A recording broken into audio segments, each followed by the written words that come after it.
Tony, I wanted to tell you before we got going that while I have really enjoyed my time at Big 10+4, I can't tell you exactly what the future holds, but I fully intend to be at the start of the show after this intro.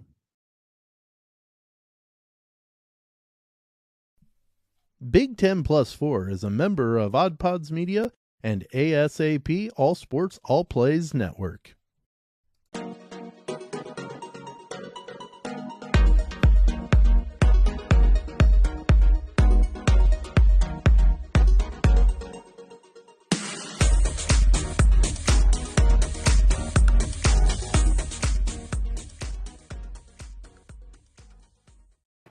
Hello and good morning. Welcome to Big 10+4. I made it. Big 10+4. We bring you college sports with a Midwest perspective. We are blue collar and blue blood. I am Sam Sprunger, and sorry, I just got a message that and that's Tony Hollinsworth on the other side of the screen. If you're watching, how are we doing? We're getting closer. The next time that we meet, we will have a national champion. Tony, are you feeling good about that? I am. I mean, excited? Definitely excited because you know who's not in the national championship this year? Alabama. I don't have to sit here and hear Roll Tide. I don't have to hear it. I don't. It's the best thing. And for the first time in at least this current college football playoff format, we could potentially have repeating national champions with Georgia. So it's honestly, and think about this is you have the last time that Georgia before last year won the national title, they had the likes of Hall of Famers Herschel Walker, like they had dogs, no pun intended, but kind of intended. And this team is on the precipice of doing something that any of the greats in Georgia up to that point have never done. Like, and to think, and they only have had two really huge portions where they were dominant, because the late 80s through about the end of the 90s, they weren't the greatest program, in the conference, let alone the country, and then they turned it around. So, but they still have a blue blood style of history, and so to think that this is going to potentially be the first time that Georgia has repeated as a national champion is kind of surprising. A little bit, yeah, because you're right. When you look at Georgia, it's been within the last 10, 15 years, Georgia has really come back to being a powerhouse. Yeah, about the turn of the century. I mean, right around 2000, maybe mid aughts. Yeah. I would say mid for probably a lot of our younger viewers that maybe didn't get to watch Georgia at that time. Georgia hasn't always been the powerhouse that it's been. They've had up and down years. Same with Alabama. I mean, Alabama has not been this quote unquote dynasty that they've been for the last 11, 12 years with Nick Saban. They were good before, but they were not the level that they are currently. I can remember being excited, Tony, and I forget what year it was, but Miami of Florida and Alabama played in the Sugar Bowl, and Bama beat them. And Miami had won the national title the year before. They were the team. Yep. And they were expected to beat Alabama. Alabama came in. George Teague played on that Bama team. Yep. Longtime Cowboy great after he left Alabama. And I remember Alabama beating them, and it was like, yes, number one went down. And it was because while Alabama had a rich history, they hadn't been good. Right. And then they started to get better. They had a few years where they kind of went downhill again after that. But then Nick Saban so famously told all the reporters in Miami he will not be the next coach in Alabama. And about 2 hours after that interview, he was on a plane to Tuscaloosa. So and then the rest is history, so to speak, and it may be ending I've got a little thought on that too. So, but let's talk about the national championship game. I'm still looking at that message that I got. That's funny. Let's talk about the national championship game. Monday night, the TCU Horned Frogs will take on the Georgia Bulldogs. So we got the Frogs and Hogs, or Dogs playing Hogs. For some reason, I thought Arkansas. Georgia's the favorite. I mean, we all knew this was going to be. It didn't matter who was on the other side of the football. It was going to be Georgia is the favorite. Do you feel comfortable saying, yeah, okay, I feel pretty confident Georgia's going to win this game? Do you have a different analysis, or do you not feel good but still think Georgia wins? Like, what are your thoughts on this? I think TCU, after watching how they performed against Michigan, has a better chance of facing Georgia and winning than I would have initially had just going into it, just completely like blind, if that makes sense. Like if you would have told me before they played Michigan, hey, it's going to be TCU versus Georgia, I would say, okay, well, Georgia's going to be national champions. That wouldn't have raised an eyebrow. Without any context, you just say, after you have these Final Four set, it's going to be TCU and Georgia. It wouldn't go, whoa, what? Yeah, TCU wins? Yeah, I'd be, wait, are you sure?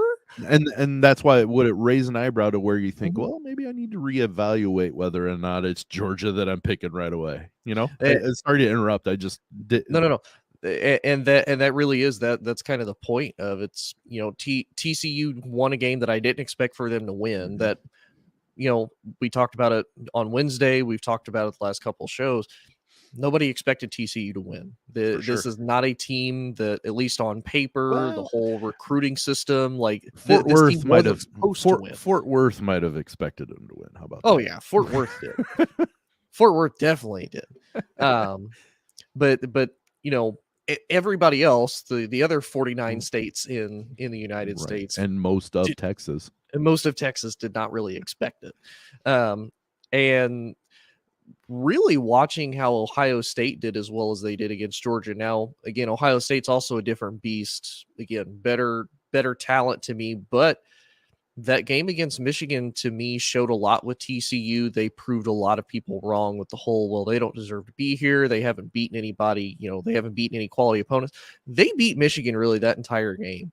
Like there was really no point where I was like, oh, Michigan's going to win this. It's like, no, this is all TCU. TCU came out, like we talked about, it's like a boxing match. They hit Michigan in the mouth, and then they just said, yep, we got our shot, and we're going to keep it. We're not taking our foot off the gas. We are going. This is the Cinderella dream, and we're going to make it happen. Now, where I think it gives me a little bit more confidence in Georgia is because of how CJ Stroud played. They might be a little bit more keen and probably practicing how to take on Max Duggan, and especially now that they have a lot more film on him.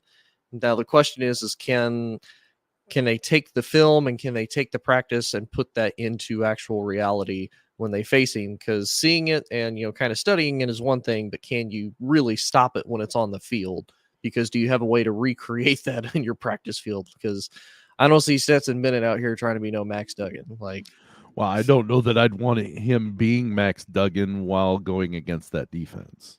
Yeah. Even wearing a black jersey that means hands off, I still don't want him, overexerting during a practice, he's hard to replicate. Duggan is hard to replicate, but I'm sure you can come up with some, either A, you just study the daylights out of him and you don't actually try to replicate him on the practice field, or you have some setup to where, I don't know how you do it, but you keep them both hands off, but you have a receiver that has the escapability like Duggan might have, but you have one of your quarterbacks also there to where he can make the throw. Yeah, I don't know. I would say maybe one of your wide receivers, or I was even thinking just now a running back because of the big body that could potentially power through. Yeah, that might not be a bad idea. But you think most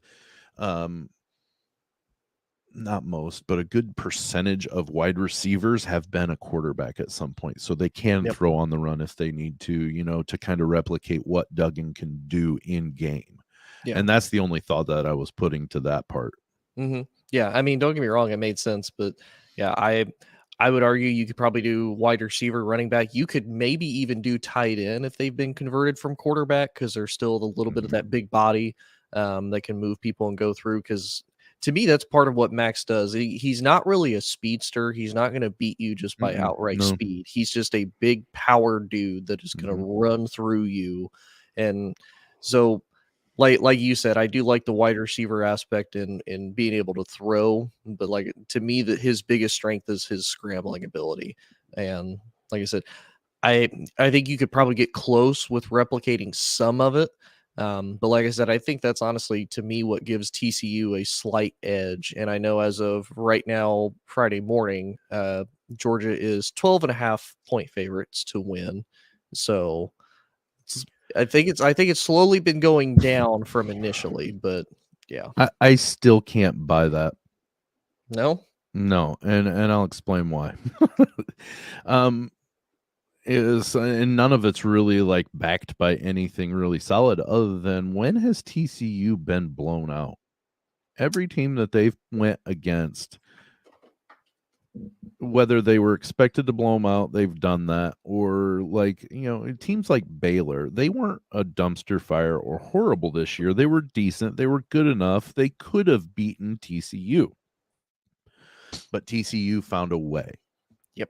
And converted it and beat them. Big 12 championship game. They lost. They were trailing and they fought back to get it to overtime. Yep. They keep finding ways. And I said this on Wednesday, and I kind of beat the drum kind of hard, was I don't know that I think they've got some people think, oh, well, this championship game sets up perfectly for Georgia to repeat no matter what. No, it doesn't. To me, this TCU is going up against an amazingly highly rated defense in Georgia. They just got done statistically beating, they just got done beating statistically a better defense. Yeah. So why wouldn't I think that TCU could do the same thing? Now, the one thing that I don't think Michigan expected was everything that TCU did. Yeah. That was the blueprint, though, that now Georgia can look at it and say, well, unless Sonny Dykes has something else, this is the worst it's going to get. Yeah. I know he wasn't happy. Kirby wasn't happy on the field being interviewed. Asked him about TCU. He says, you know what? We don't have any shot against TCU if we play the way we did today. He said, we've got to get better, then worry about TCU. Yep. So I think that's a great start for Georgia. That's a great thing to have your coach say. Yeah.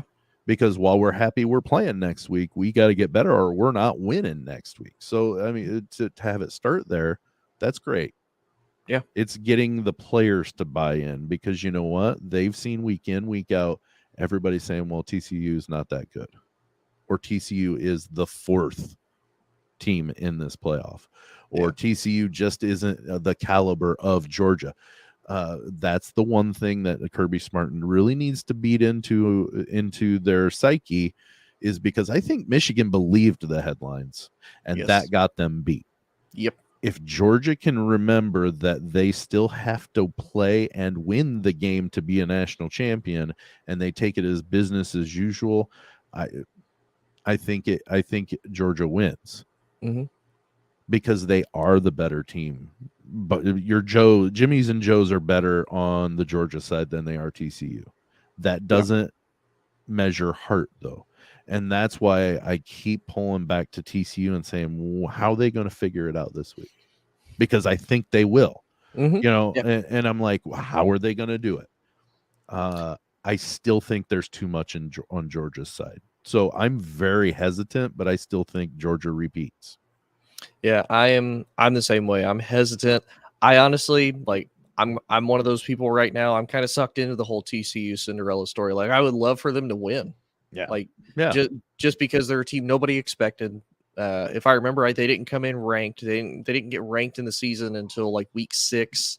I think when they beat Kansas or Oklahoma State. And we've talked about the AP anymore. It really doesn't matter if you're ranked there at the beginning. It's so reactionary. If you have a good enough win, you're going to jump pretty high right away. So you don't have to. Gone are the days of having to work your way up. Yeah. Like if you have a big enough win, you're already up. You're halfway up already. Yeah. But yeah, I'm same way. I'm hesitant to say that I know it's going to be Georgia, but in my heart, I want it to be TCU.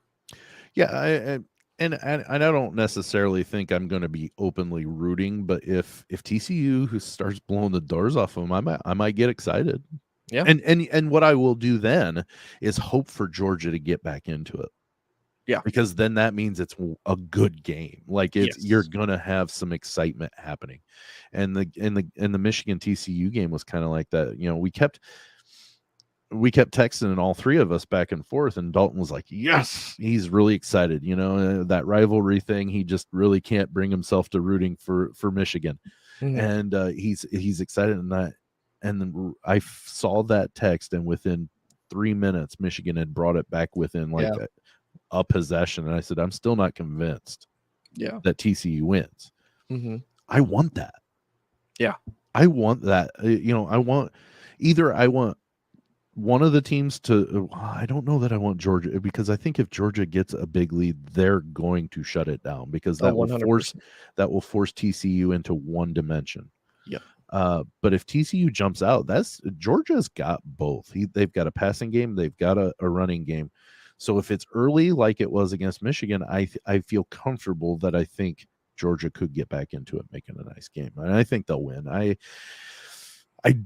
not saying this is where TCU finally blows it, because I don't know that they're gonna. I just think Georgia's better. Yeah, and again, it's nothing against Georgia. Like I don't have anything against Georgia. No. Georgia's one of those, I have no problem with them.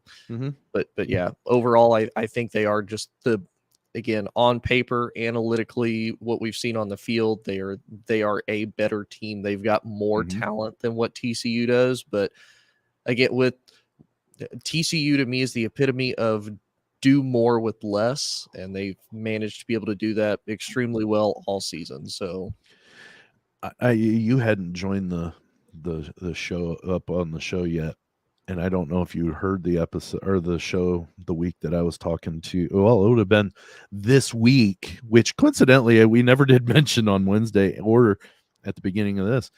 It's our 1-year anniversary. This is actually the show that would have been our first last year. Like, we started at the beginning of January, and we were doing the national championship game between Georgia and Alabama. And when I told Dalton about growing up, we had we had a 50th anniversary Monopoly board game.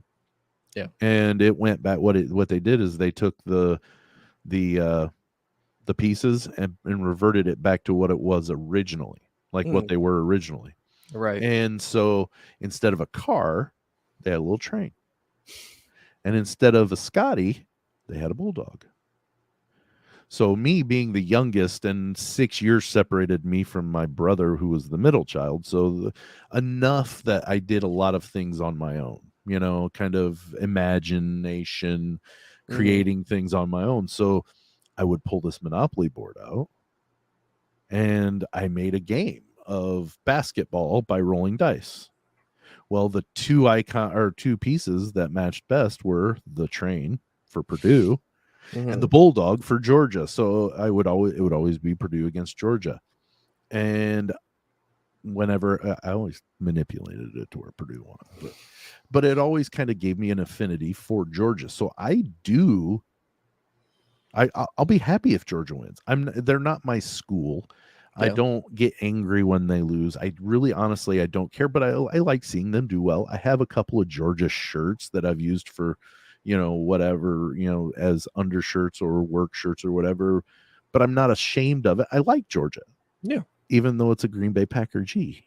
Yes, unfortunately. But my point is I still kind of hope TCU wins. Yeah. Like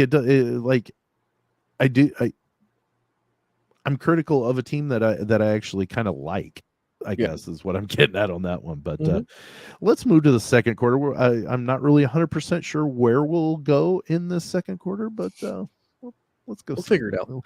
Let's go take a look.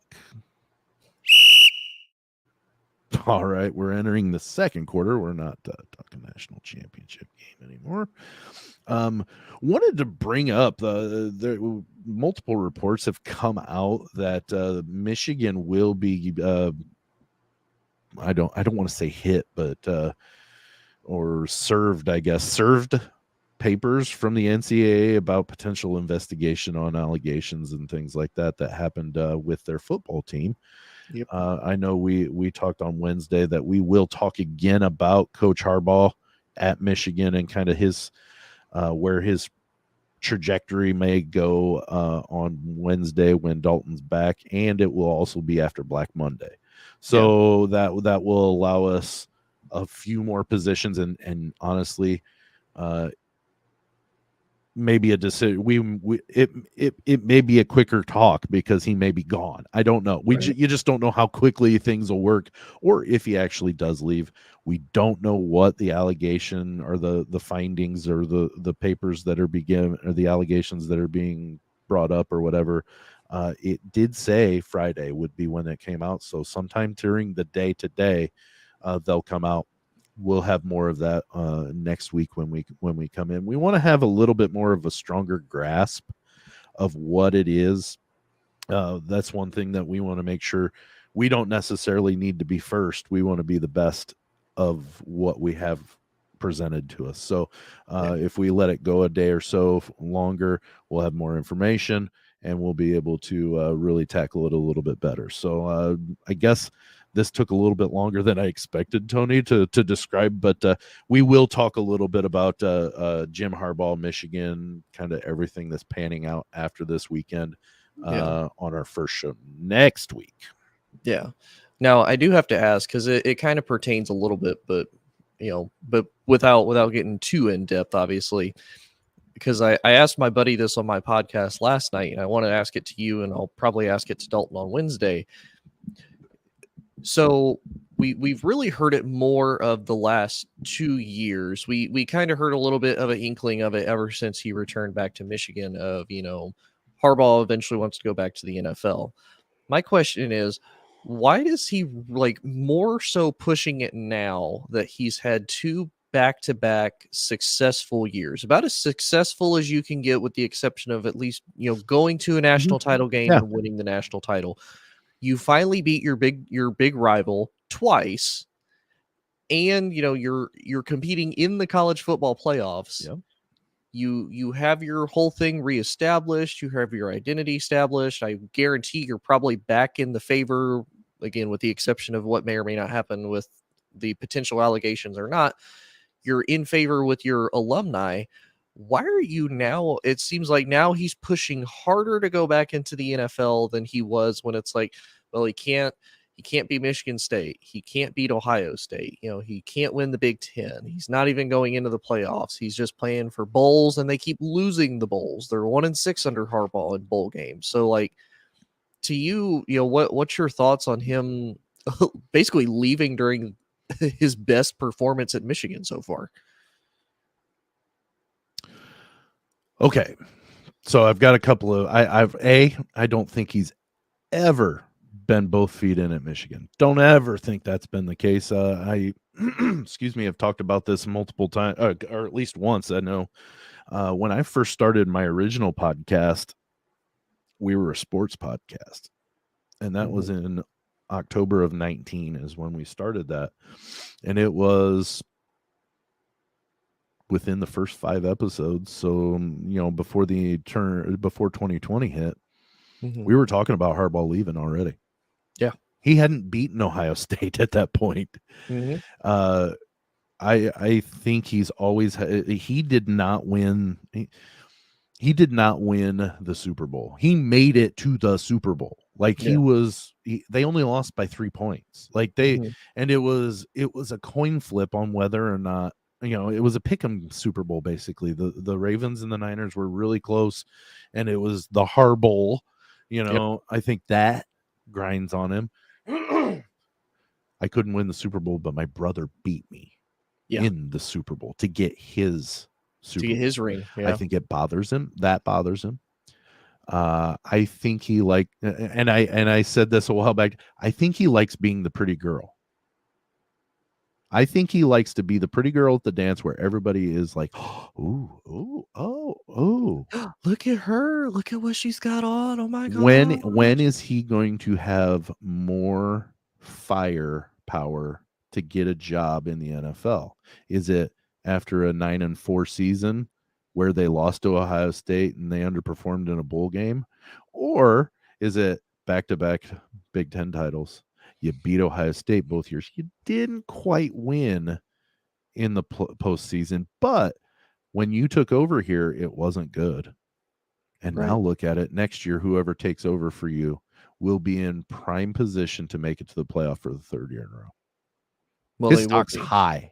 Yeah, I mean they have to make it, but you know what I mean. Yeah, like that is like the potential cupboard would be there. is not bare.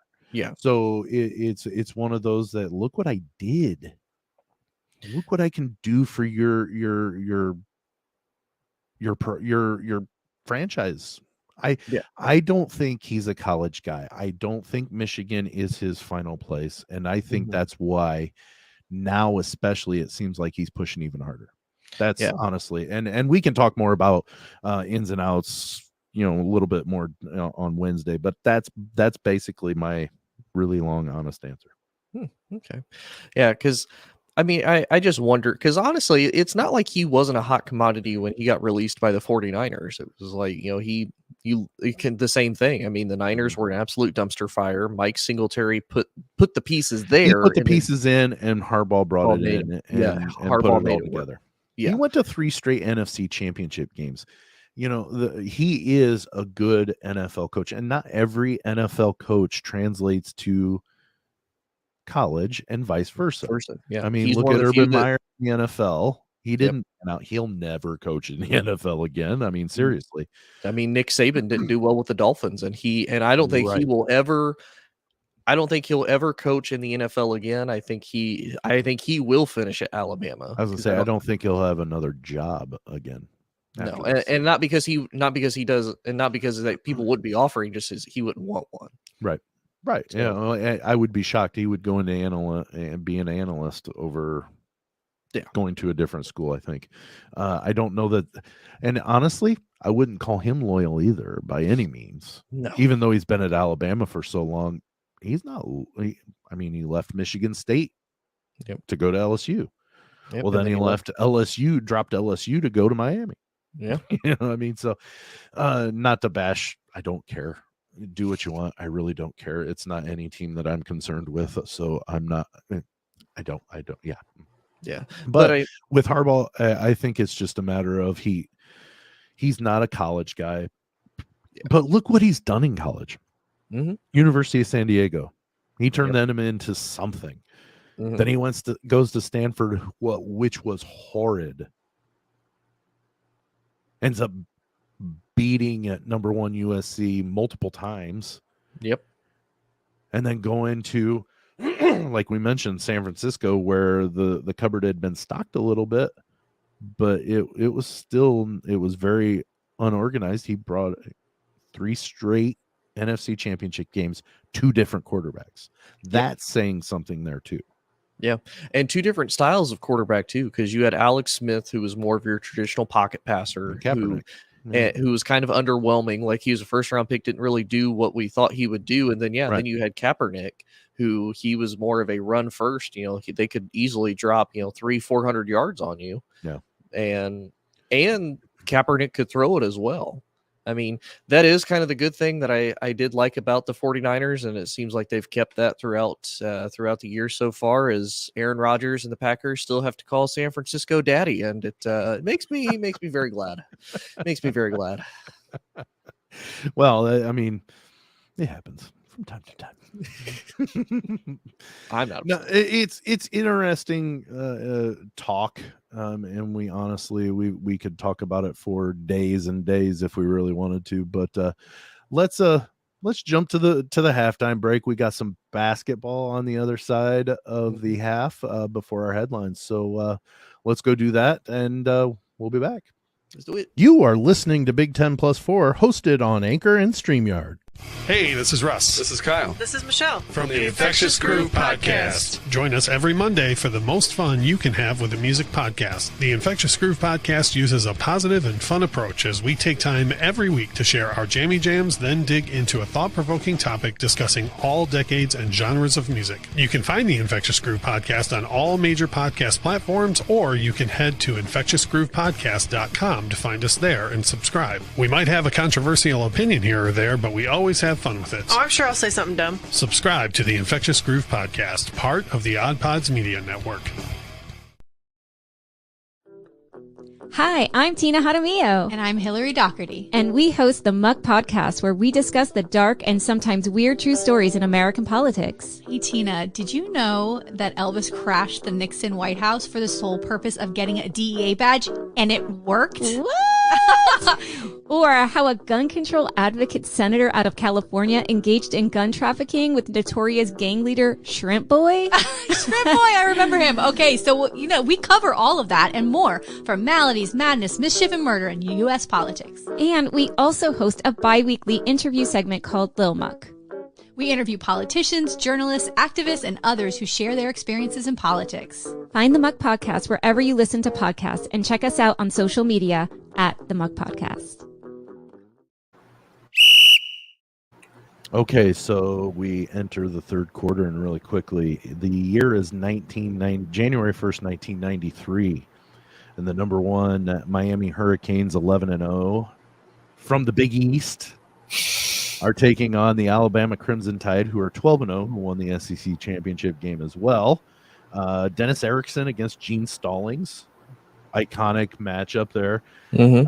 I was reading, Miami came into this game with a chance to be a 3-time champion in 4 years. Gino Toretta came in 89. Mm-hmm. They won the national championship. 90, they didn't. Mm-hmm. 91, they did. And 92, they were coming around to play for the national title. Alabama beat them 34-13. Blew their doors off. Yeah. So, and it was I can remember watching it, and it was 13-6 at the half. Really, like, you were wondering where it was going, and then all of a sudden Alabama just 21 points the second half. Game over. Yep. And I can remember George Teague had a pick six, Mm-hmm. kind of seal it up. So yeah, that kind of explains that back then Alabama was TCU. Yeah. So it's cyclical. It happens everywhere. It does. But let's move on to basketball. We're going to move to the men's side. Really kicked in. Purdue, we talked about it on Wednesday, fell on Saturday to Rutgers on a stinking three-pointer with less than 10 seconds left. And I was listening to the game last night while against Ohio State, and they said that they were hoping to stay away from the three-pointer in the last final possession to lose the lead. And they said it had happened 8 times in the last, I think they said 3 seasons, including this one. So 2 full seasons and then this partial. 8 times that Purdue had lost a game because the opposing team hit a three-pointer with 10 seconds or less in the game. And they said, let's stay away from that. They did-ish. They certainly didn't make it look comfortable. They struggled out of the gate. But what are you thinking that Purdue is going to recover from this? Or is it going to be that typical, well, Purdue's got the horses. They've shown they've got the horses, and then they underperform once they show they've got them? No, I mean, I think they'll recover. Now, I think where it will be difficult for them is, now we're in conference games, and conference games are always tougher because they see you twice a year, every year, and they're always going to bring not every year. They only play 20 games. True. There's 13 other teams. Yeah. But for the most part, you play most everybody about twice. So correct. You play them pretty frequently, and even then, this is somebody that's going to see you more frequently than everybody else will. Like Purdue of Lafayette or West Lafayette or whatever the West Lafayette. It's not Lafayette. It's West Lafayette. Gotcha. Yeah, they're not. They're not the same level of talent that Rutgers is. And I just want to throw it out there. Rutgers also beat Maryland last night, like pretty wholeheartedly. And I'm like, see, dark horse. I tell you what, I made the comment the other day on Wednesday that by the end of the season, that Rutgers loss is going to be a quadrant 1 loss. It's going to be, and I know you say there's no good loss, but if you're going to have losses, you want this one to be your loss, not against a team that you should beat by a long shot. It's Eastern Illinois is not going to be a quadrant 1 loss for Iowa. No, that's kind of what I'm getting at there. But Rutgers could turn into that for Purdue, and I think they're on the way to that. Yeah, and this isn't, hey, how's Purdue doing? It's just that was the big game yesterday. Is they beat Ohio State. What was it, 69-60 or 73-71? Purdue beat Ohio State last night 71-69. 71-69. I knew that. I was watching it in a hurry, so on my phone, so I kind of. But yeah, you and I talked about it a little bit before we started. Purdue was down 9, and within a minute and a half of game time, the game was tied. So they have the explosiveness to be able to be in any game, no matter how far they're down. It's just a matter of how many times can they eliminate from getting into that position to where they don't have to fight like hell to get back into it, Yeah. And so that's the question. Ohio State is very, very good. Mm-hmm. They were 24th. I wouldn't drop them out because they lost to Purdue. I mean, it was a hard-fought game. They played well. They've got, and I cannot imagine what Ohio State would be if Malachi Branham had stayed to play one more year with the team that they've got. I honestly, we wouldn't be talking about where's IU been, because Ohio State would have been the preseason, favorite the whole way. So, on the lines of IU, how are you feeling about their move? And I can't call them. How about Indiana University? We'll do that. How about the Indiana University Hoosiers, Tony? What's your perspective on them? Are they going to? And we talked about this. Are they? Are we concerned that they've struggled the way they are, or are the injuries the things that are allowing you to say, okay, they're going to recover and they're going to be just as good as what we thought they may be this year? I think it's a little bit of both, because I mean, you look at who Indiana's played. They did really well to open the season. They beat Xavier. They beat I think currently at the time it's number 18 North Carolina. Then they lost to Rutgers. They beat Nebraska. But then they lost back-to-back to Arizona and Kansas. And then they, beat Elon. They beat Kennesaw State. But then they lost last night to Iowa. So, I mean, and most of these losses, with the exception of the Arizona game, well, actually, Arizona and Kansas, now that I look at it, I didn't read the score super well.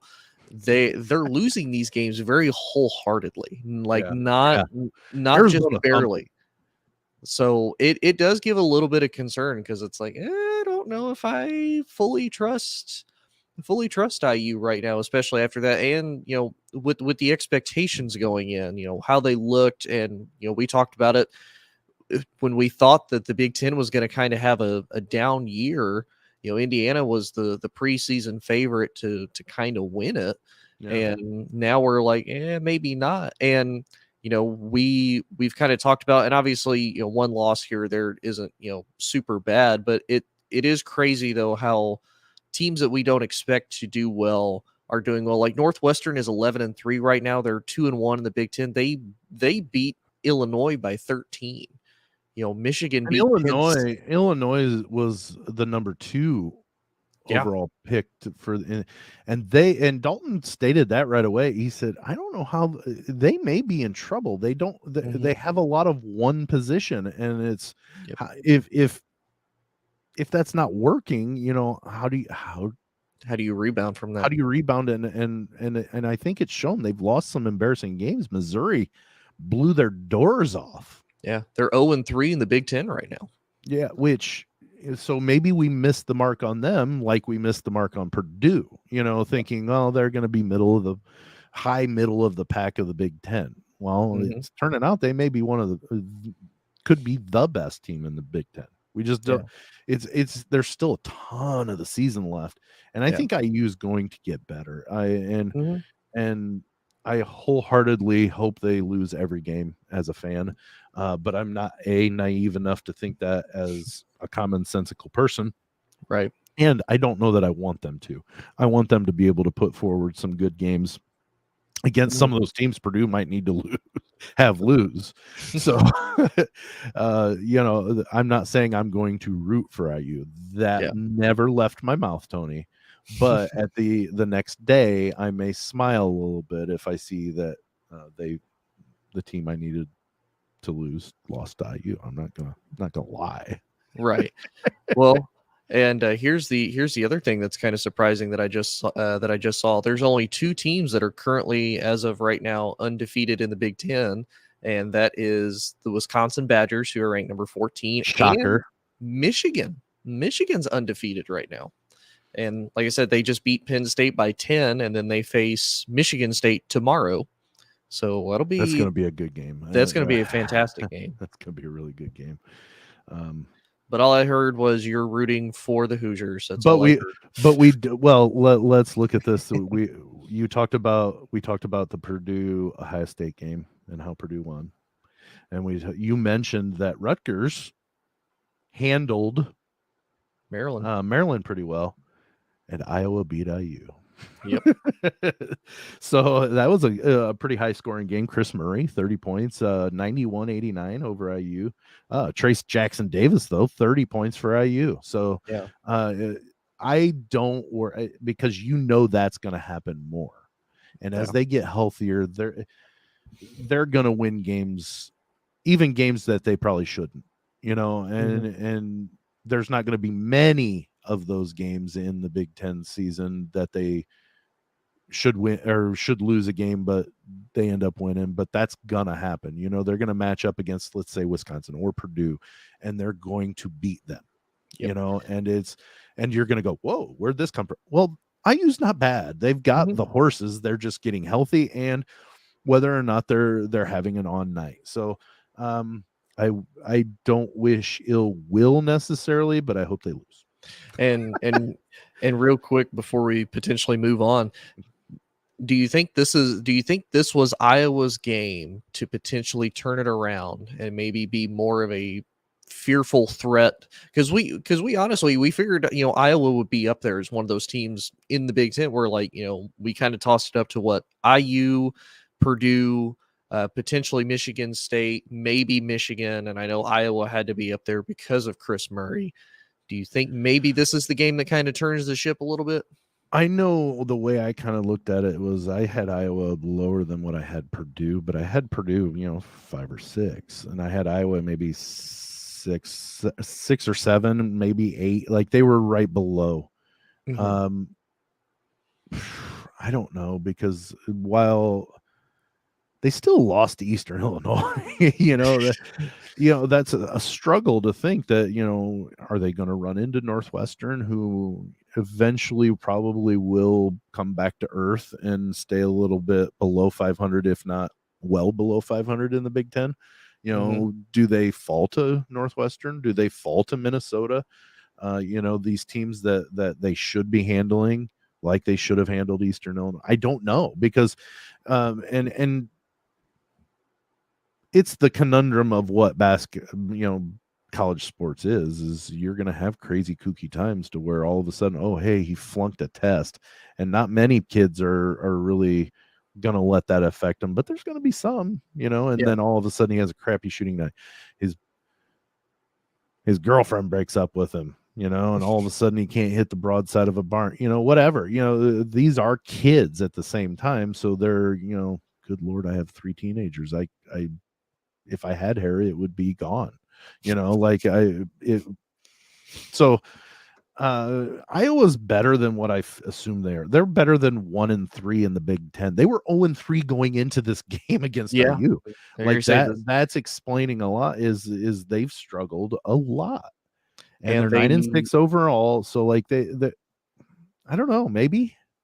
And if I remember right, they snapped a 3-game losing streak by beating them last night. Yeah, they did. They snapped a 3-game losing streak. They hadn't won since they played Southeast Missouri State back in back in a whole year back, I bet. Whole year, December 17th. So we're coming up about 3 weeks. 3 weeks since they had a win. Yeah. Well, I could see them doing well, but I'm not convinced of it yet. That's fair. I think maybe. Yeah, I'm just gonna stay at that. Okay. Let's move to the fourth quarter, Tony. Let's get going. Let's do it. All right, we move to the fourth quarter. We are almost there. Almost time to kick back and get ready to watch some championship football after a weekend of NFL and all the head coaches fired. Yep. On Monday. Black Monday. Yeah. So every week though, we do our headlines. It's a headline topic. Doesn't matter what it is that caught our eye and that we want to put into our daily newspaper. Dalton recorded one for us, and he wanted me to let you know this is a triple D, Tony. It is a double Dalton Daily. He's got 2 different topics, so it is a little bit longer, but it is a great one. So let's see what Dalton's got.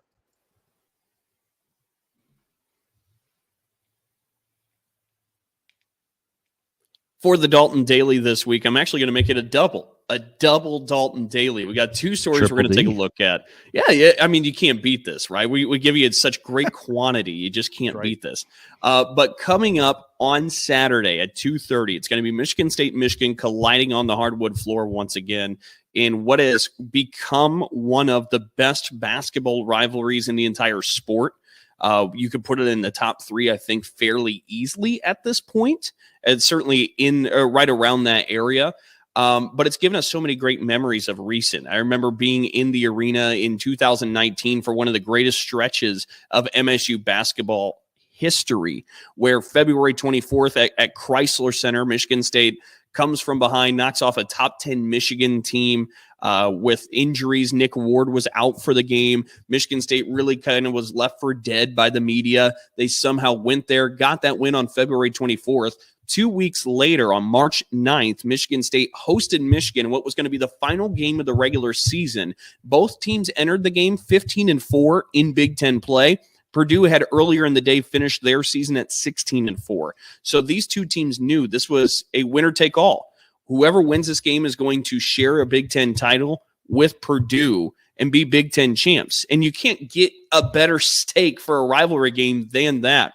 I remember it was a Sunday. It tipped off at 8 o'clock at night. And I remember passing by IzZone members on my way into the game. And I asked some of them up front, what time did you get here? The answer was 3 a.m.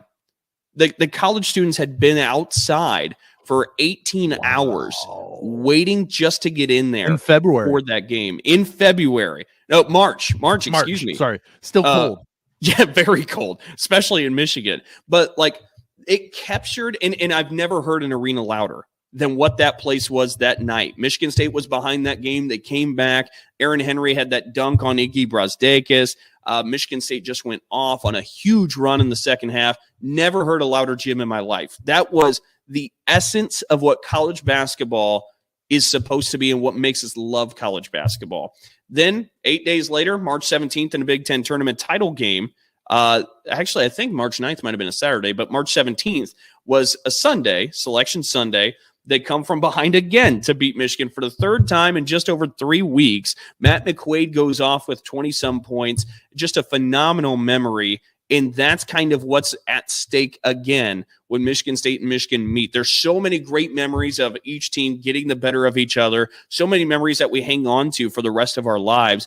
That's coming up Saturday at 2:30. But for the second part of the Dalton Daily, the double Dalton Daily, wanted to take a look over in Piscataway because Steve Peichel just picked up his 300th career win when Cam Spencer and the Scarlet Knights knocked off number 1 Purdue at Mackey Arena. And of course, most of those wins came from his time at Stony Brook when he absolutely elevated that program.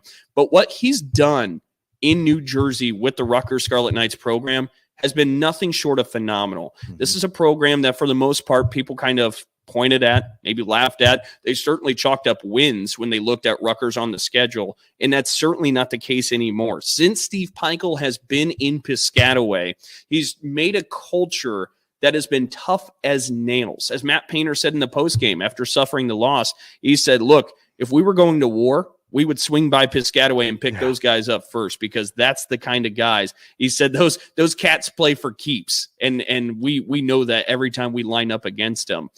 And he's also made a home court advantage that we talked about earlier in the week, one of the better ones in the Big Ten. You think of all the great locations to go, Michigan State, Indiana, Purdue, Michigan, Illinois. There's so many great environments, Iowa, Wisconsin. And Rutgers is among them when it comes to ranking the best Big Ten environments on the basketball court.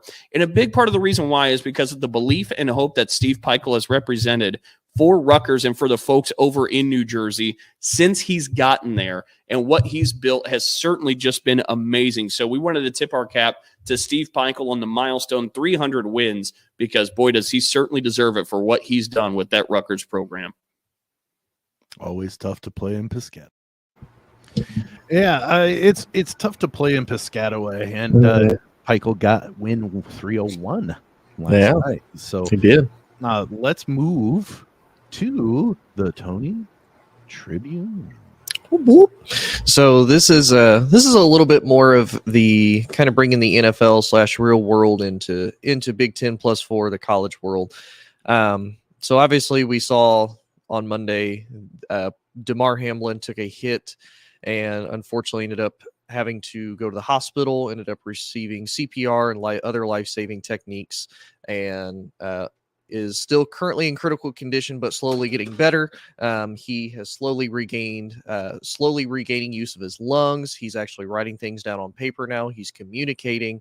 My mom pointed something out to me yesterday that I thought was pretty awesome, that now she currently teaches CPR. She also sells AEDs, and the company that she works with has noticed since that unfortunate incident that there has been a 300% increase in AED sales just since Monday.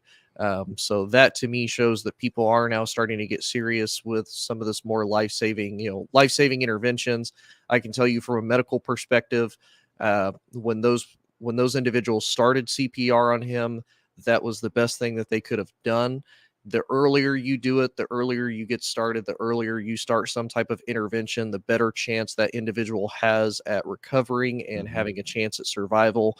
And so far from what we've seen, and I know we're going to continue to hopefully pray for it and continue to, really show our support for DeMar Hamlin. It's showing proof that the earlier you get that started and do it, that the better chances that person has of making it. And so far, DeMar Hamlin is living proof of that so far. Yeah. First question shows the kind of competitor he is. First question he asked. Who won the game? Who won? The doctor said, you won the biggest game of all. You won the game of life. That's right. Yep. And such a cool story. I'm hope that he recovers fully. And, honestly, if he so chooses, is able to go back onto the field and play again. It's a game that he loved, obviously, or he wouldn't have been in that position in the first place. Not saying that he did anything wrong. I'm just saying that he was in that position to where whatever happened at that time happened while he was on the field. So, I mean, he was doing something he loved. So hopefully he's able to get back there. So for the Sam Sentinel, we're going to go to an article that I found and I giggled and love from the dailyhoosier.com. Yeah, I went to the enemy's territory. Mike Schumann wrote an article. The headline is "Number One" or IU basketball fans frustrated with Purdue being number one can blame Bob Knight. Go back to 2007, which was Matt Painter's first year as the head coach at Purdue. There was a game that they were doing their shoot around. ESPN was there, and Bob Knight was an analyst. So he walked up, and they were talking to each other, and Painter said that there was a conversation that really stuck with him from Coach Knight. And he said, Coach Knight said, "You've taken the guys that I would have taken." He said, "You've done a good job. You've taken some smart players that have some deficiencies, but those deficiencies aren't skill level or IQ or their competitive spirit." He said, and that's all that really matters. People look at guys and they rank them. It's not track and field. It's basketball. So he said that was such a great conversation that he had with Bob Knight that day. A couple years later, they won their first Big Ten title. He's won a few. He had a few years there where they were uber competitive. And then all of a sudden, they hit you hit some seasons where they'd lost some games. And the second conversation that Painter recalls on this interview that he was given was, he comes up to me, smacks me on the back, and says, he said, "I didn't see him coming. He scared me." And he says, "Hey, what did I tell you about taking guys who weren't intelligent? You got away from that, didn't you?" And he didn't wait for a response. He just kept walking. And that stuck to Matt Painter to revamp his style of recruiting and to go back to those players that he was getting before he went and had a few years of struggle. So it was Bob Knight inspired Matt Painter to continue to go back to what he had been doing that was right in the first part of his time at Purdue. And now look at them. They've been number one 2 straight years. It had never happened in the program's history. And don't care who you are, even if you absolutely hate Purdue, Gene Cady is one of the greatest coaches to ever have coached basketball in the Big Ten. Yeah. Period. That's not negotiable. That's not debatable. You're wrong if you say otherwise. I'm not saying he's the best. He's one of. And Gene Cady never got his team to number one. Yeah. But Matt Painter's done it 2 straight years, and he attributes it to conversations with the enemy, Bob Knight. So that's the Sam Sentinel. I love that story. It's, I really do like Bob Knight. I saw him speak at Ball State the year after he got let go at IU, and I had taken the job at Texas Tech, and he did a talk at Ball State. He was great. He was engaging. He was funny. He was a jerk, but that's Bob Knight. I mean, that's Bob Knight. And it was so fun to hear him talk. Other than him being at IU, I really do enjoy Bob Knight. So really what I'm hearing out of all of this is IU built the current Purdue. That's what I'm hearing. No, Bob Knight did. Exactly. But Bob Knight's connected to IU. So IU. No, his last coaching job was not at IU. So I can't, the former Texas Tech coach. All right, Tony, we're wrapping it up. Let's get the socials in and get on out of here. Yeah, so you can find us on Twitter, TikTok, and Instagram at Big Ten Plus 4. They are ridiculous in their rules of having to spell. Who has time to spell anymore? I know I personally don't, but if you want to follow us on any of those 3 social media platforms, you unfortunately have to spell out the plus. If you want to go to Facebook, though, you don't have to. You can just put the plus. It saves you at least two seconds of typing when you have to try to find it. Plus, can I just think about plus and it will put it in there? Sure can. That's the best part about Facebook. The algorithms now, they know. They already know. You're putting it anyways. You can also find us on oddpodsmedia.com. We are the only sports show there, but you can also catch another great slew of shows. You can talk about, food, beer, cheese, politics, everything that you need. You can also find us twice a week live on the ASAP network. And if you want to see all the kooky stuff that we may or may not do here on camera, we're not going to affirm or deny that. You can also find us on Spotify as well. Yeah, so lots of good things happening. Dalton will be back with us on Wednesday of next week. We will join the talk about what's going on up in Ann Arbor. And from all of us here at Big 10 Plus 4, Dalton Shetler on the video and sometimes in studio, I'm Sam Sprunger. That's Tony Hollinsworth. And you know what? We appreciate you all, and we'll see you later. Bye.